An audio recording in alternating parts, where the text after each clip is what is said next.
No, folks, there's no actor exception to the involuntary manslaughter statute. If you're an actor, you don't get a freebie reckless homicide.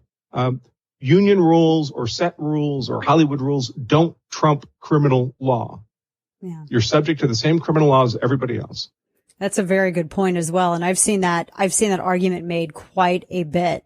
As it relates to, well, he didn't really know what he was doing. There should be no. That really, as you said, there aren't any freebies. Which this is what I thought was interesting too. When I was speaking with our friend of no relation to Alec Baldwin, Adam Baldwin, who is also an actor, he had brought up the possibility of maybe, which I know does not in any way absolve Baldwin of any kind of liability and culpability and responsibility where it relates to he was the one handling the firearm. But he did bring up how the production crew, how weapons were handled, and maybe that whole system had been altered because of coronavirus protocol.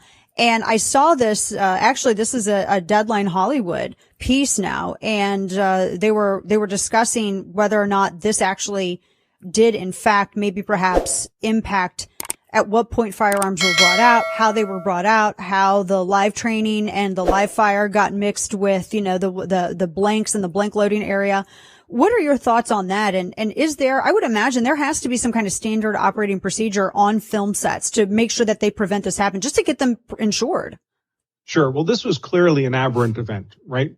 In my opinion, this is not a Hollywood problem. This is a Rust set problem and an Alec Baldwin problem. Hollywood handles guns all the time. Accidental, unintentional, negligent shootings of people on set almost never happens. If it happens once every decade, we're shocked at the event. So Hollywood actually has a very good track record for the safe handling of firearms. So something went badly off the rails here. And there may well be other people on the set who are going to bear their own share of liability here, either negligent liability in a civil suit or criminal liability and go to prison. That's possible. But it does nothing to diminish the ultimate responsibility of the person who decided to press the trigger. Yeah, that's it. Without, true. Of course, clearing the gun.